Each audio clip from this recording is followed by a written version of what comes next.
प्रतिबोधितं भगवतं नारायणेन स्वयं वशेन ग्रथितं पुराणमुनिना मध्ये महाभारतम् अद्वैत अमृतवर्षिणीं भगवती अष्टादशाध्यायिनीं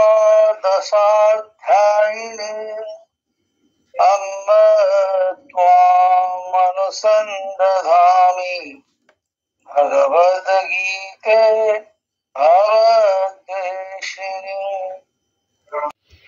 विशाल बुद्धे उल्लारवृत्तायुक्तपत्रनेत्र दीनतया भारत तैलपूर्ण प्रज्वालितो ज्ञानमय प्रदीप प्रपन्न पारिजाताय स्तोत्रवेत्रैकपाणये ज्ञानमुद्राय कृष्णाय गीतामृतदुहे नमः।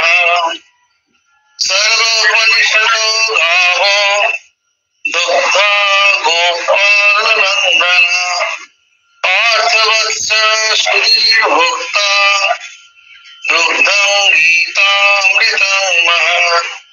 वसुदेव सुतं देवं कंसचाणूरमर्दनं देवकी परमानन्दं कृष्णं वन्दे जगद्गुरुं। भीष्मद्रोणतटा जगतजला गन्धारो नीतोत्पला संलग्गाहवती मेरा बहनी कर्णेन वेलातुला अश्वत्थां विकर्ण घोरमकरा दुर्धनवर्तिनी सौतीना खलु पाण्डवी रणनदी कैवर्तक केशव पाराशर्च सर्जम् अमरम् गीतार्थो गन्धोत्कटम् नानाख्यानककुशलम् हरिकथा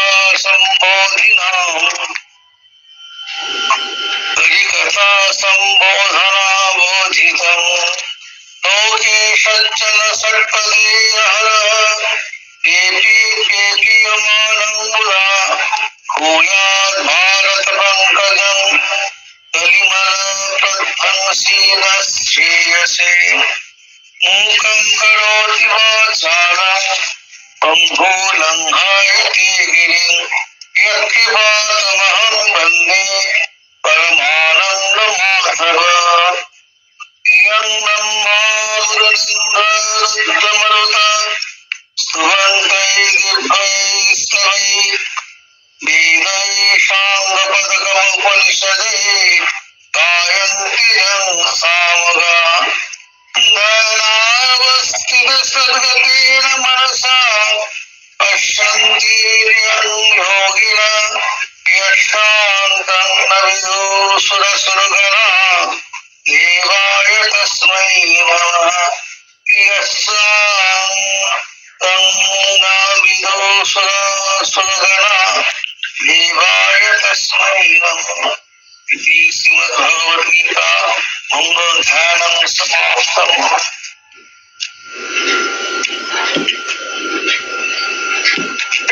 তত্ত্বগুলো একটু আমরা আলোচনা করি। বলছেন হে জননী ভগবত গীতা, আপনি স্বয়ং ভগবান শ্রীকৃষ্ণ কর্তৃক অর্জুনকে কথিত প্রাচীন মহর্ষি ব্যাসদেব কর্তৃক মহাভারতের মধ্যে ভীষ্ম পর্বের 25 থেকে 42 পর্যন্ত 18 অধ্যায় সেখানে এই গীতাটা রচিত আছে। রচিতা অষ্টাদশ অধ্যায় রূপিণী অদ্বৈত রূপ অমৃত বর্ষিণী ও সংসার নাশিনী ভগবতী আমি আপনার ধ্যান করি। সুতরাং এই শ্লোকটা দিয়ে একটা গীতা পরিচয় পাচ্ছি। আর তিনি বলছেন যে স্বয়ং ভগবানের দ্বারা কথিত, ভগবানের দ্বারা কথিত কাকে না, কাকে বলছেন? অর্জুনকে। প্রাচীন মহর্ষি ব্যাসদেব কর্তৃক, মহর্ষি ব্যাসদেব তিনি মহাভারত রচনা করেছেন। সেই মহাভারতের যে অধ্যায় আছে, অনেকগুলি অধ্যায় আছে, তার মধ্যে 25 থেকে 42 এই যে 18টি অধ্যায়ের মধ্যে এই বিশ্ব পর্বে, অনেকগুলো পর্ব আছে, তার মধ্যে বিশ্ব পর্বে 25 থেকে 42 পর্যন্ত 18টা অধ্যায় এখানে এটি আমরা পাই। অষ্টাদশ অধ্যায় রূপিণী অদ্বৈত তত্ত্বরূপ অমৃত বর্ষিণী, এটা আমাদের অদ্বৈত তত্ত্ব কথা এখন বলে, কারণ গীতাতে সবসময় আপনি দেখবেন নিষ্কাম কর্মযোগের কথা, ত্যাগের কথা বলা হয়েছে। সেখানে কোনো সবকিছুতে ত্যাগের কথা আসছে, কোনো সকাম ব্যাপারে কোনো আলোচনা নেই সেখানে। ভগবান বলছেন, প্রথম বলছেন কর্ম তুমি করো, কর্মই তোমার অধিকার, ফলের জন্য ভীমন। তো নিষ্কাম কর্মযোগের কথা আছে, তাই অদ্বৈত তত্ত্ব সেখানে আলোচনা হয়েছে। বলে কি আমাদের কি দিয়েছে? অমৃত, অমৃতের যা শুনলে আমাদের শরীর মন পবিত্র হয়ে ওঠে। অমৃত গ্রহণ করলে কি হয় না, অমর হয়ে যায়। তো এই কথাগুলো এমন ভাবে যেন আমাদের মধ্যে অমৃতের মতো বর্ষণ করছে। এবং সংসার নাশিনী ভগবতী আমি আপনার ধ্যান করি, সংসার থেকে তিনি আমাকে মুক্ত করবেন। সংসার, আমাদের এই সংসার মানে হচ্ছে সংসারের ইতি সংসার, এই জন্ম মৃত্যু চক্রে আবর্তিত হওয়াটাকে বলা হচ্ছে সংসার। সেই সংসারকে যিনি নাশ করবেন, যিনি নাশ করেন, সেই সংসার নাশিনী কে না ভগবতী, আমি আপনার ধ্যান করি। এরপরে বলা হচ্ছে ব্যাসদেবের কথা বলছে, হে মহামতি ব্যাসদেব, আপনার নয়ন যুগল প্রস্ফুটিত পদ্ম পত্র সদৃশ বিশাল, আপনি মহাভারত রূপ তৈলপূর্ণ জ্ঞানময় প্রদীপ প্রজ্বলিত করিয়েছেন, আপনাকে প্রণাম জানাচ্ছি। শরণাগতের কল্পবৃক্ষ তুল্য, অশ্বচালন হেতু এক হস্তে চাবুক ও লাগামধারী, গীতারূপ অমৃত দহনকারী ও জ্ঞান মুদ্রা যুক্ত ভগবান শ্রীকৃষ্ণকে প্রণাম করি। প্রপন্ন পারিজাতায় তত্র নেত্রৈকপালয়ে, শরণাগতের কাছে তুমি কল্পবৃক্ষ তুল্য, যে তোমার শরণাগত তুমি তার যে মনোবাঞ্ছা যেটা পেলে তার মুখ। কল্পবৃক্ষ মানে এই নয় যে যা চাইবে সে তাই পাবে, যা পেলে তার জীবন ধন্য হবে, যা জীবনটি সঠিক পথে চালিত হবে। অর্থাৎ সে এই জীবন এটা হতে পারে তার কামে থাকে যে আমি এই সংসার যন্ত্রণা থেকে মুক্তি পেতে চাই, বা আমাকে অদ্বৈত মানে তোমার প্রভুর কৃপা পেতে চাই, দর্শন পেতে চাই, সেই যে সব যে চিন্তা সেগুলোকে তিনি সেরকম প্রার্থনা থাকে, সেই প্রার্থনাগুলো তিনি পূর্ণ করবেন। হ্যাঁ, তো কল্পবৃক্ষ তুল্য তার কাছে, কল্পবৃক্ষ মানে যে আমাদের যে তার কাছে যা চাওয়া যায় তাই পাওয়া যায়। তো উনি তার কাছে এমন কিছু প্রার্থনা করতে হয় যা তিনি দিতে পারেন। অশ্ব চালানো হেতু এক হস্তে চাবুক ও লাগামধারী, লাগাম ধরে আছেন আর হাতে চাবুক আছে। গীতারূপ অমৃত দহনকারী, গীতারূপ যে অমৃত তিনি আমার কাছে দুধ যেমন দহন করা হয় গরুর গাভীর বাঁধ থেকে, গাভীর গোটা শরীর পুরোটাই গরু, কিন্তু তার অমৃতটা কোথায়? আর তার এই মাটি, সে দুধের ওখানে সেটাই সে বলছেন, সেই আপনি অমৃত গ্রহণকারী জ্ঞান মুদ্রা যুক্ত ভগবান শ্রীকৃষ্ণকে আমরা প্রণাম জানাচ্ছি। জ্ঞানী জ্ঞানী মুদ্রাতে ছাপ বা চিহ্ন তাহার যাহার, সেই কৃষ্ণকে আমরা প্রণাম জানাচ্ছি। এরপরটা খুব সুন্দর, সর্ব উপনিষদ গাব, তিনি সমস্ত উপনিষদের নির্যাস, যেমন যেটা বললাম গরুর কথা বললাম, তো সর্ব উপনিষদের যে নির্যাস গাভী সমূহ, সেই সকল গাভীর দগ্ধা হচ্ছে কে? স্বয়ং শ্রীকৃষ্ণ। দগ্ধা গোপালানন্দন, সন্তান রূপকে বৎস হচ্ছে অর্জুন। মহাদুগ্ধ অমৃতময়ী গীতা এবং বিবেকীগণ এই দুগ্ধের প্রাণকর্তা। ভালো জিনিস সবাই গ্রহণ করতে চায় না। আমাদের কাছে আলোচনা হচ্ছে, আমরা এত মানুষ আছে, কিন্তু আমরা দেখবো কত কয়েক মুসলিমে কয়েকজন এসেছে। তো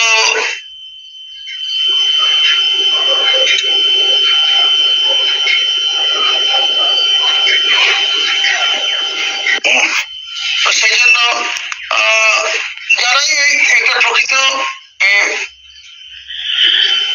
মূল্য বুঝবে তারাই এখানে উপস্থিত থাকবে। তো সেই জন্য বলছেন যে সুধী ভোক্তা, যারা এই দুগ্ধ দুগ্ধ পেতে ইচ্ছুক, সেই সুধীজন, তারাই এটা বিবেকীগণ বলা হচ্ছে। সুধী ভোক্তা বিবেকীগণ এই দুগ্ধের কি না, এই গীতারূপ অমৃত যা কিনা মহৎ, এই দুগ্ধ প্রাণ পানের জন্য সেই সমস্ত তারা ইচ্ছুক আর কি, সেই সুধী ভক্তদের জন্য তা কিনা তাদের কি হলো না, সমস্ত উপনিষদের কে একত্রিত করে কে আছেন না, গাভী উপনিষদ, গাভী। গরু উপনিষদটা যেমন একটা বডি, গরু যেমন একটা শরীর, কিন্তু তার সমস্ত কিছু চেষ্টা কোথায় না, গরু মাটি। তেমনি ওকে তুলনা করা হয়েছে গাভীর সঙ্গে, এবং সেই গাভীর সেটাকে দহন কে করছেন, সেটা নিয়ে আমাদের কাছে কে করেছেন না, শ্রীকৃষ্ণ। কার জন্য করছেন? অর্জুন রূপী আমরা সকলে। অর্জুন তো একটা প্রতীক, কিন্তু সকলের জন্য, আমরা সংসারের মানুষ সকলের জন্য এই কথা বলা হচ্ছে। আর এই মহাদুগ্ধ হচ্ছে কে? অমৃতময় গীতা, এবং এই দুগ্ধে পান করবে কারা না, বিবেকীগণ। তারপর বলছেন কংস চানুর নামক দৈত্যে, কংস চানু দুই দৈত্য ছিল, সেই দুজনকে যিনি বিনাশ করেছেন। আর কিনা জননী দেবকী পরমানন্দ দায়ক, কারণ তার উপস্থিতিতে তারা যখন তার কারাগারে এলেন, জন্মগ্রহণ করলেন, তার উপস্থিতিতে তিনি যখন তার নাকে তাদেরকে দর্শন দিলেন, বৈষ্ণব দর্শন দিলেন, তখন বুঝলেন যে এবার আমাদের কারাগারের থেকে মুক্ত আমরা হব। তাই বলছে তাদের মধ্যে সেই আনন্দ দিয়েছিলেন। বসুদেব পুত্র জগৎগুরু ভগবান শ্রীকৃষ্ণকে বন্দনা করি। আমরা শ্রীকৃষ্ণ জানকী বসুদেবের পুত্র, আমরা সেই ভগবানকে বন্দনা করছি। কুরুক্ষেত্র যুদ্ধরূপ যে নদীতে ভীষ্ম দ্রোণরূপ তীরদ্বয়, জয়দ্রথরূপ জল, গান্ধার রাজরূপ পিচ্ছিল নীল প্রস্তর, শল্যরূপ গম্ভীর, কৃপরূপ খরস্রোত, কর্ণরূপ উত্তাল তরঙ্গ, অশ্বত্থামা বিকর্ণরূপ ভয়ঙ্কর মকরদ্বয় এবং দুর্যোধন রূপ আবর্ত ছিল। ভগবান শ্রীকৃষ্ণ কর্ণধার হওয়ায় পাণ্ডবগণ সেই রণনদী নিশ্চিতভাবে উত্তীর্ণ হয়েছিল। দেখুন, আমাদের চলার পথে যে কত রকম যে বাধার আমরা সম্মুখীন হই, কিন্তু ঈশ্বরকে যদি আমরা ধরে রাখি, তিনি আমাদেরকে সেই সমস্ত বাধা কাটিয়ে আমার লক্ষ্যে পৌঁছতে সাহায্য করবে। তো এখানে আমরা দেখুন বলছি, কুরুক্ষেত্রে যুদ্ধরূপী নদীতে ভীষ্ম দ্রোণ দুর্দণ্ড প্রতাপশালী যোদ্ধা, একজন তো পিতামহ, একজন হচ্ছে আচার্য, আচার্য ছিলেন, তিনি যুদ্ধ এই অস্ত্রশস্ত্র বিদ্যার যিনি গুরু, তাদেরকে দুটি তীরের সঙ্গে তুলনা করেছে। জয়দ্রথরূপ জল,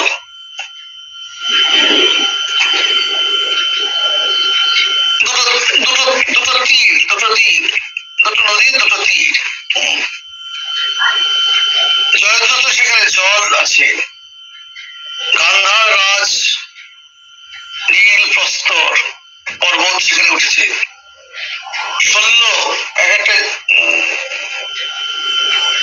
যোদ্ধা কুমিরের মতন নামলেই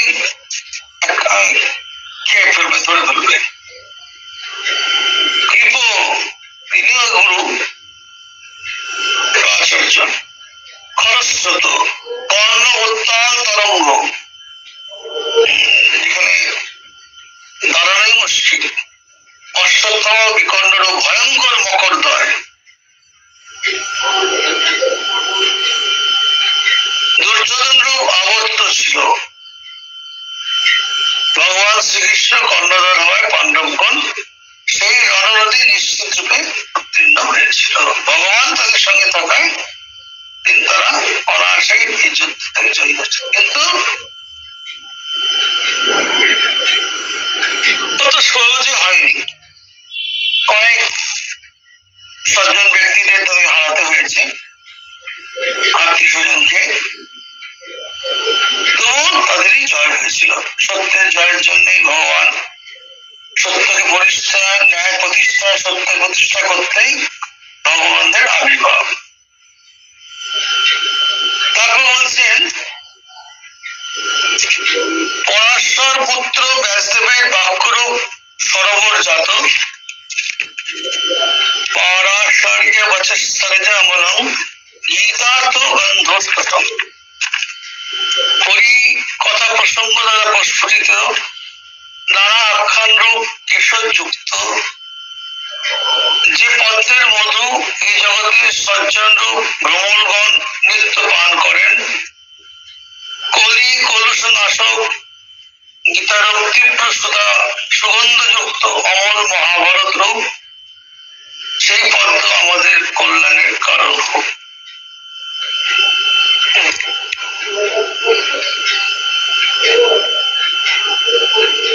মুখং করোতি বাচালং পঙ্গু লঙ্ঘয়তে গিরিম, যার কৃপাতে মুখ পর্যন্ত কি বধির, মুখ মানে যে কথা বলতে পারে না, বাকশক্তি যার নেই, এরকম ব্যক্তি যিনি কিনা ভগবানের কৃপায় বাচাল হতে পারেন। যে পা যার নেই বা কোনো কারণবশত জন্মগত করতে পারে, বা দুর্ঘটনা যদি জনিত তার পা পঙ্গু হয়ে গেছে, যেটা আমরা অনেক খোড়া বলে থাকি, ঠাকুর বলতেন খোড়া বলতেন। খোড়া বললে তার মনে একটু আঘাত লাগতে পারে, তাই বলতে হয়, ওগো তোমার পাটা এরকম মোড়া কেন গো, তোমার পাটা এরকম মোড়া কেন? তো সে বলছেন পঙ্গুকেও তিনি চাইলে গিরি পর্বত লঙ্ঘন করতে সে পারে। সেই যার কৃপায় তাকে আমি সেই পরমানন্দ মাধবকে আমি বন্দনা করছি। যার কৃপায় বাকশক্তিহীন বাগ্মী হয়, পঙ্গু গিরি লঙ্ঘন করে, আমি সেই পরমানন্দ স্বরূপ মাধবকে বন্দনা করছি। আর এটি তো খুব বিখ্যাত শ্লোক, ইয়ং ব্রহ্মা বরুণেন্দ্র রুদ্রমরুতস্তুবন্তে দিব্যস্তবৈ বেদৈ সাঙ্গপদকমোপনিষদৈ গায়ন্তি ইয়ং ঋজামুগাঃ ধ্যানাবস্থিত তদ্গতেন মনসা পশ্যন্তি ইয়ং যোগিনঃ ইষ্টান্তং অভিদো সুরাসুরগণা দেবায় তস্मै নমঃ। ব্রহ্মা বরুণ ইন্দ্র রুদ্র ও মরুদগণ দিব্য স্তব দ্বারা যার স্তব করেন, সামগায়কগণ অঙ্গ পদক্রম ও উপনিষদ বেদ দ্বারা যার মহিমা গান করেন, যোগীগণ ধ্যানে তদ্গত চিত্ত হয়ে যাকে দর্শন করেন এবং দেবাসুরগণ যার চরম তত্ত্ব অবগত নহেন, সেই পরম দেবতাকে প্রণাম করি। তাহলে কি ব্রহ্মা বরুণ ইন্দ্র রুদ্র মরুদ এসব তারা দিব্য স্তব করছেন,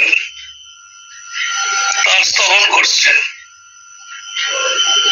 সামগায়কগণ অঙ্গ পদক্রম উপনিষদ বেদ দ্বারা যার মহিমা গান করেন, যোগীগণ ধ্যানে তদ্গত চিত্ত হয়ে যার ধ্যানে মগ্ন থাকেন এবং তাকে দর্শন করেন, এবং দেবাসুরগণ যার চরম তত্ত্ব তাদের কাছে অবগত নয়, সেই ভগবানকে কিরকম না পরম দেবতাকে, সেই দেবতাকে আমি প্রণাম করি।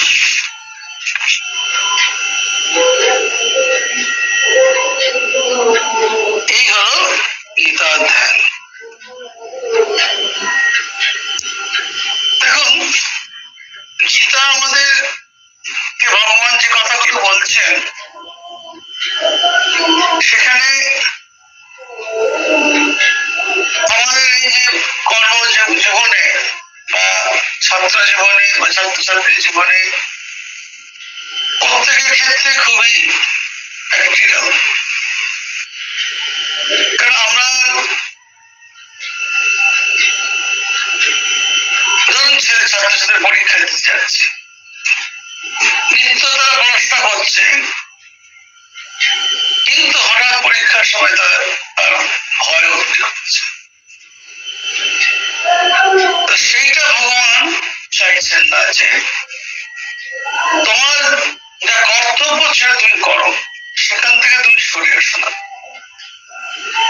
কারণ এতে তোমার যশ হবে না, অপযশ তুমি করা। কিন্তু সেটা তো আমাদের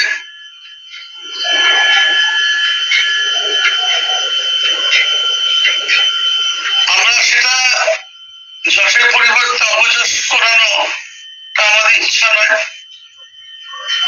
বা একজন ভালো ছাত্র বা ছাত্রী, সে তো চাইবে তার বেস্টটাকে তুলে ধরতে, কিন্তু সেখান থেকে যদি সে বলে না আমি পারবো না, তাহলে সে ভগবানের কাছে বলছেন এটা ঠিক নয়। লোকে তোমাকে কাপুরুষ বলবে, তোমাকে কেউ খ্যাতি ইয়ে করবে না, ঠিক আছে এবার নয় পারলো না ছেড়ে দাও, সে নয়। যেটা আমরা দেখছি অর্জুনের প্রথম যে বিশাল যোগ, সেখানেই দেখবো আমরা যে অর্জুন তো ভালো করে জানতো যে আমি যুদ্ধ করতে যাচ্ছি, কে আমার প্রতিপক্ষ, অপরদিকে আমাদের কি আছে, তাকে আমরা ভালো মতোই আমি জানি না। কৌরবদের সঙ্গে আমাদের যুদ্ধ হবে। কেন যুদ্ধ হবে? কারণ তারা যে শান্তির জন্য একটুখানি জমি চেয়েছিল, তাদের যে অংশটা চেয়েছিল সেটাও দিতে রাজি ছিল। শেষে তারা 5টা গ্রাম চেয়েছিল, তাতেও রাজি হয়নি। তখন উল্টে এসে বলেছিল, এবং এই যুদ্ধের আহ্বান কিন্তু স্বয়ং কৌরবী কুলের যিনি নেতা দুর্যোধন সেই আহ্বান করেছিল। তার ধারণা ছিল ওরা তো 5 জন, আমার তো শতপুত্র জননী হচ্ছে গান্ধারী, তো সেই সমাজের তেমনি আমরা তো 100 ভাই আছে এবং বোনও আছে। এছাড়া যত দুষ্টকুল বা দুষ্ট বা প্রচন্ড যোদ্ধা, অথচ কিন্তু শুভবুদ্ধি সম্পন্ন নয়, এরকম বেশ কিছু যোদ্ধাদের সঙ্গে দুর্যোধনের খুব খ্যাতি ছিল, তারা তার পাশে আছে। আর এরা তো এখন কোনো গুছিয়ে বসতেই পারেনি, কারণ 13 বছর ধরে তারা খুব চক্রে কাটছে, বনবাস করছে। সুতরাং এদের তো কিছু নাই, অস্ত্র কিছু নেই। সুতরাং এদেরকে হারানো কোনো ব্যাপারই নয়, যদি প্রাণে মেরে দিতে পারি তা আমরাই তো চলো, যেমন ভোগ করছিলাম তেমনি। কিন্তু ভগবান কৃষ্ণ ওদের সঙ্গে আছে সেটা ওরা ভুলে গেছিল। কারণ দুর্যোধনের কাছে যখন ভগবান কৃষ্ণ গেছিলেন, দুর্যোধন তাকে সোনার থানায় ভোগ পরিবেশন করেছিল, কিন্তু সেটিকে তিনি না গ্রহণ করে ভগবান কৃষ্ণ বললেন যে আমার জন্য বিদুরের স্ত্রী অপেক্ষা করছেন। দুর্যোধন ভাবল, এই গোয়ালা কি বুঝবে, ঐশ্বর্য যে কিছুই জানে না, গোয়ালাদের কি থাকবে, গরু দুধ দই ননি এসবই। সুতরাং এর মর্ম কি বুঝবে, যাকে বিদুরের কাছে যা। কিন্তু ভগবান কি আমাকে দিল, কি দিয়ে আমাকে পুজো করলো, সেটা তিনি দেখেন না। যেখানে ভক্তি আছে সেখানেই তিনি বাধা করে যান। এটা সুন্দর একটি ইয়েতে আছে,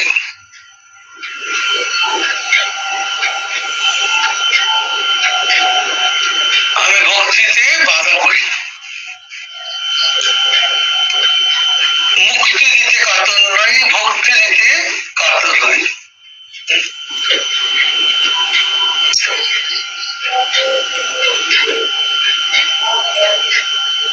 তো সেই যেখানে ভক্তি আছে সেখানে তিনি তার বাস, ভগবানের অবস্থান। তো সেই ভিতরের স্ত্রী যাকে তার কাছে তিনি আসেন,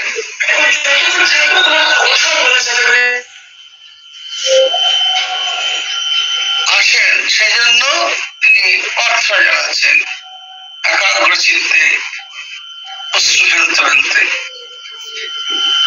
ভগবান তো সেখানে যাবেন, ভক্তের হৃদয়ে ভগবানের বৈঠকখানা। তাই যখন ভিতরে ঘরে গেছেন, ভিতরের স্ত্রী আনন্দে আপ্লুত হয়ে পাগল হয়ে গেছেন। ভগবানকে কোথায় বসাবেন, কি খেতে দেবেন সেই নিয়ে তিনি উন্মাদ। তার হাতে কলা ছিল, কলাটাকে ফেলে দিয়ে ছিলকেটা নিয়ে ভগবানের কাছে তুলে ধরছেন, ভগবান সেটি ধরে অম্লান বদনে খাচ্ছেন। আর ওখানে কি ছিল দুর্যোধনের আমি খাওয়াচ্ছি, এই অহংকার সেখানে ছিল। রাজা আমি খাওয়াচ্ছি, অহংকারের কাছে ভগবান কখনই সেখানে তার স্থান নেই। তো ভালো করে জানতেন যে অর্জুন, ভালো করে জানতেন যে অপরপক্ষে আমাদের কে আছে। ভগবান কৃষ্ণ চেয়েছিলেন যুদ্ধটা না হোক, কিন্তু ন্যায় হোক, সত্যের প্রতিষ্ঠা হোক, তাই তিনি চেষ্টা করেছেন শেষ পর্যন্ত। কিন্তু দুর্যোধন বললেন সূর্যের অগ্রে যতটুকু মাটি থাকা দরকার ততটুকু মাটি আমি দেবো না বিরাজ যুদ্ধে। বিরাজ যুদ্ধে নাই দেবো সাগ্রহ মেদি। সূর্যের অগ্রে যতটুকু মেদি নিয়ে থাকতে পারে বা মাটি থাকতে পারে ততটুকু আমি দিতে গণরাজি। যুদ্ধ করো, যুদ্ধে জিততে পারলে সব না। এরকম অবস্থায় যুদ্ধ তো অবশ্যম্ভাবী, এবং সুতরাং অপরপক্ষে কে কার সঙ্গে যুদ্ধ করবে সবাই জানে, কারণরা ভালো করে জানেন, কৌরবরাও ভালো করে জানেন। তবু অর্জুন যখন ভগবান কৃষ্ণ তার রথের সারথি হয়েছেন, এটি যেন তার বিস্তৃত হয়েছিল, বলে গেছেন বা কিছু ভগবান তার সঙ্গে আছেন।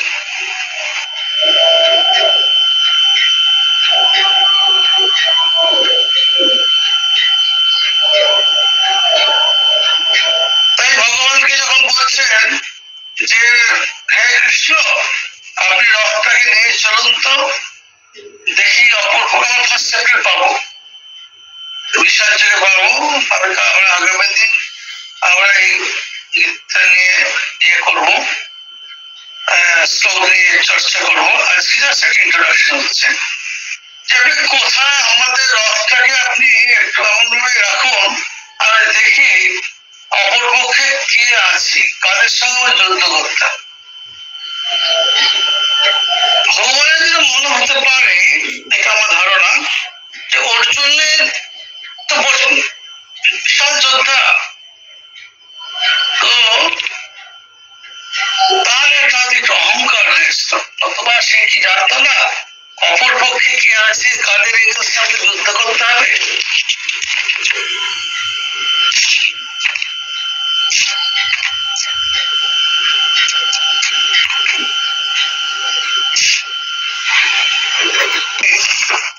কুড়ি নম্বর শ্লোকে বলছেন ঋষিকেশ দ্বারা বাক্যম ইদমাহ মহিপতে সেনা রথম স্থাপয় মেয়চ্যুত।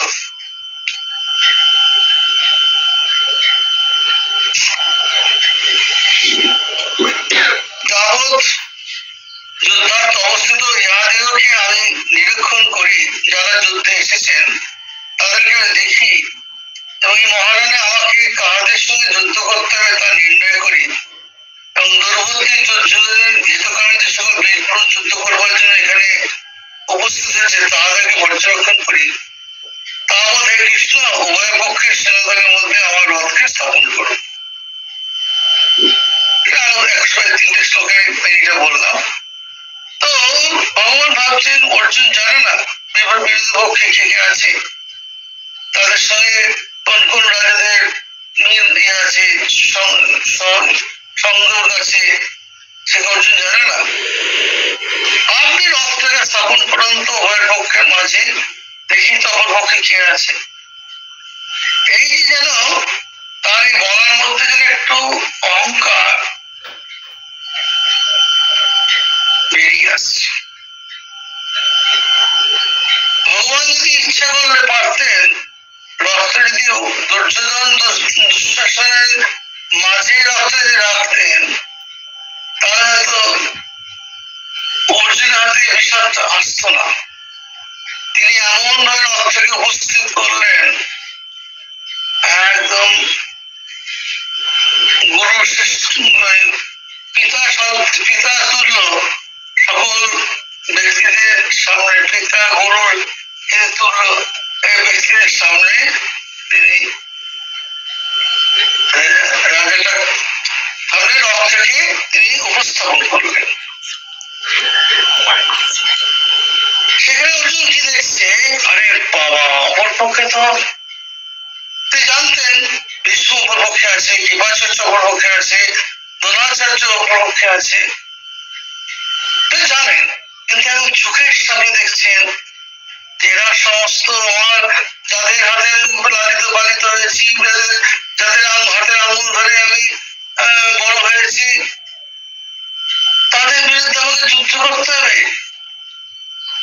এদের বিরুদ্ধে আমাকে তীর ধনুক তুলে ধরতে হবে, তাদের দিকে তীর নিক্ষেপ করতে হবে, এদের মৃত্যুতে যে রক্তকরণ হবে সেই রক্ত দ্বারা স্নাত যে সিংহাসন, সেই সাহায্য সিংহাসন ধৌত হয়ে আমি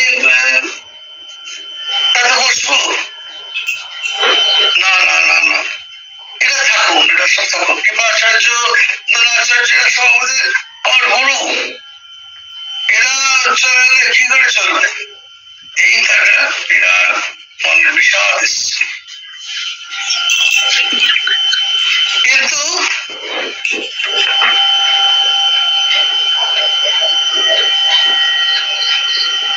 ভগবান যদি চাইতেন, যেটা বলছিলাম, ইচ্ছা করে যদি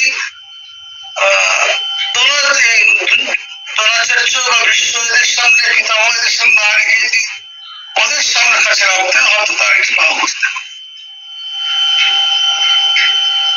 তখন ভগবান দ্বিতীয় চ্যাপ্টারে এবং বলছেন, অনেক কিছু আছে যে এই যুদ্ধ হলে পরে আমরা যদি মরে যাই বা যারা মরবে, আমাদের যে ঘরে গিয়ে যে সমস্ত স্ত্রীরা আছে তাদেরকে অপর পক্ষরা তাদের সঙ্গে সৎ ব্যবহার করবে না, তারা যে সন্তান উৎপন্ন হবে তারা কিনা হবে কিনা সংকর জাতি সঙ্গ হবে, এতে আমাদের কুলের বদনাম হবে, এই সমস্ত বিভিন্ন রকম কথা কিন্তু সব কথাগুলো বলেছে, কি কি ভয়ের কারণ আছে যুদ্ধ হলে সেগুলো তিনি আমাদেরকে তুলে ধরেছেন। তো ভগবান বলছেন, তুমি যুদ্ধ করো, তোমার এটাই ধর্ম, এটাই তোমার ধর্ম, এটাই তোমার কর্ম, এই তোমার যুদ্ধ করতে হবে, কারণ তুমি হচ্ছে যোদ্ধা। যোদ্ধা যদি কখনো প্রয়োজনে পিছিয়ে চলে আসে, তাহলে বাকিরা কি করে ইন্সপিরেশন পাবে? তাই ভগবান বলছেন তোমাকে যুদ্ধ। আমরা সেটা দেখবো, সেখানে ভগবান বলছে যে তৃতীয় অধ্যায়, যে যেটা আমাদের স্বামীজির অত্যন্ত প্রিয় শ্লোক ছিল,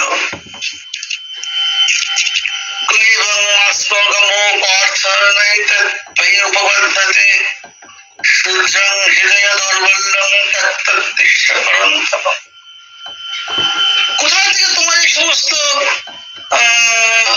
ক্লেশ, কাপুরুষতা,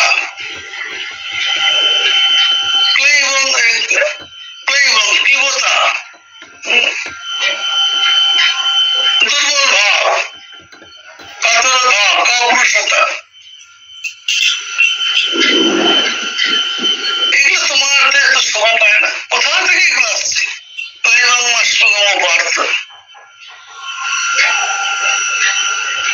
তুমি এগুলো আশ্রয় করো না, এরকম কাপুরুষতা তোমার শোভা পায় না, কারণ তুমি যোদ্ধা, যোদ্ধায় যুদ্ধ করাটাই তার কর্তব্য।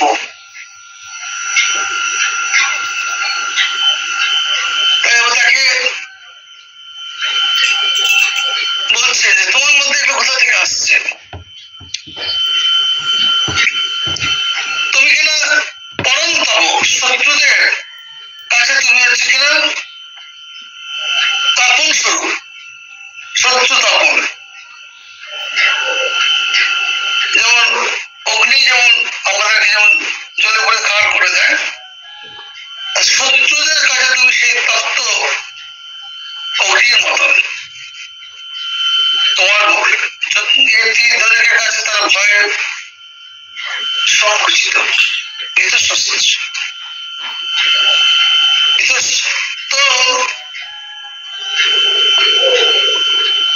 তো তোমার হৃদয় তুচ্ছ দুর্বলতা ত্যাগ করে যুদ্ধের জন্য উত্থিত হবে।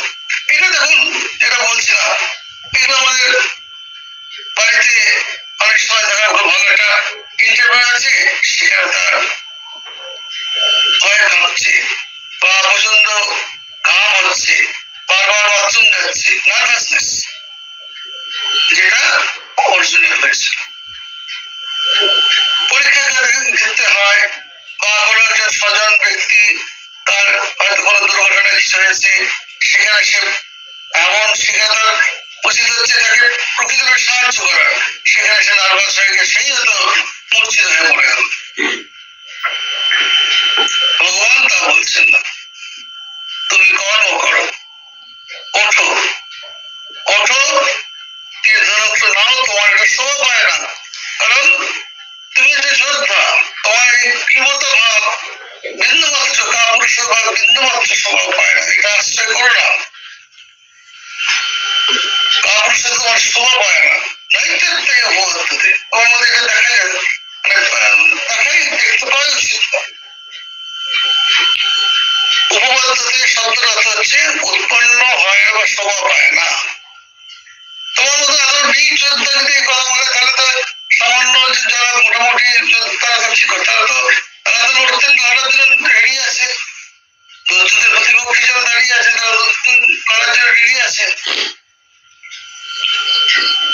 তোমার একজন বড় যোদ্ধা শ্রীকৃষ্ণ, তিনি প্রতিজ্ঞা করলেন যে আমি এই ন্যায় যুদ্ধে আমি কোন অস্ত্র শস্ত্র ধরব।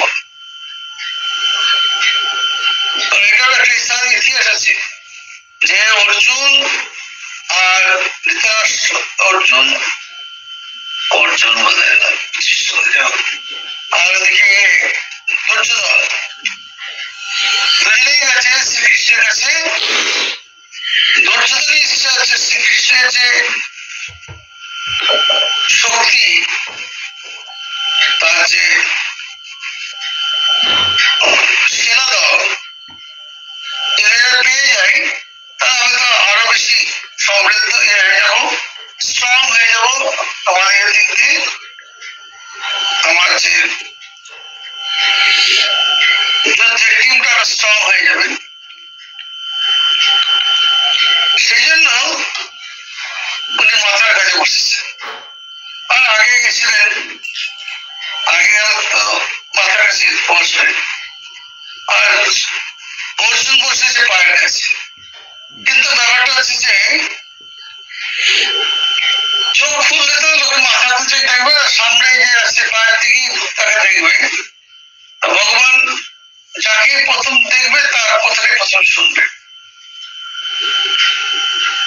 অর্জুন যেহেতু প্রথম কে চোখ খুলে দেখেছেন, অর্জুন বলে বলো তোমার কি কি জন্য এসেছো, কি তুমি কি চাও?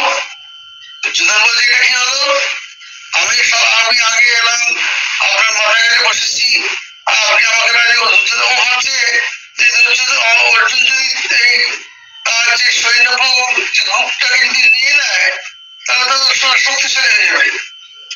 তাই বারবার চাইছেন, না আমি আপনাকে জিজ্ঞেস করবো, আমি মাথায় কাছে বসেছি। ভগবান বলছেন না, সেটা হবে না, আমার যাকে প্রথম দর্শন করেছি আমি তার কি অর্থনা সেটা শুনবো। সেখানে দুর্যোধন এসে আমার সেই তার যে বীরত্ব এখন দরকার তার সেনাকুলকে, সেই জন্য চুপটি করে আছেন। তখন বলছেন অর্জুন বলো তুমি কি চাও, তোমার প্রথম চান্স। তখন বলছেন যে আপনি আমার কোন অস্ত্র বা সেনা দেখতে চাই না।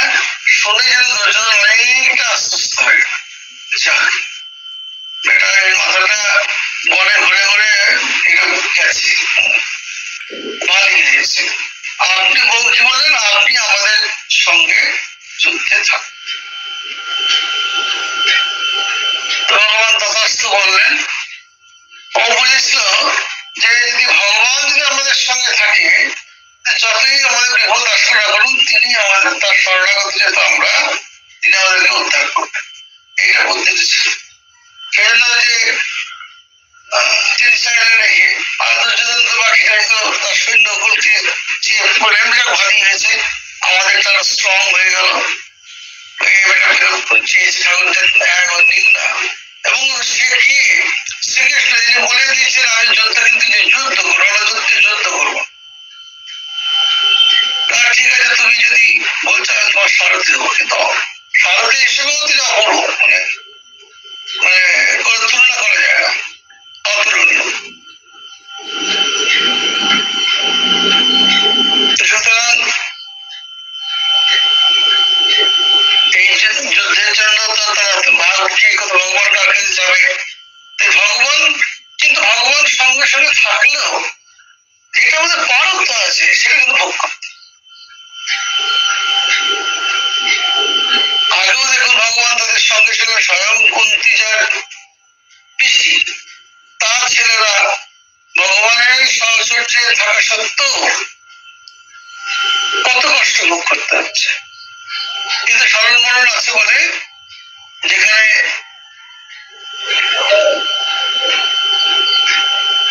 ফাল হয়ে যেত সেখানে অন্ত করে ছুট ছুটছে।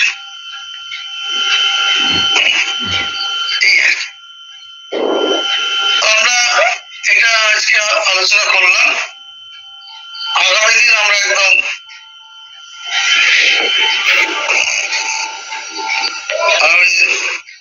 আপনাদের সাথে আলোচনা করবো। শান্তি শান্তি শান্তি, হরি ওম তৎসৎ। শ্রী রামকৃষ্ণার্পণমস্তু। জয় শ্রী গুরু মহারাজ কি জয়, জয় মহামায়া কি জয়, জয় स्वामी महाराज की जय।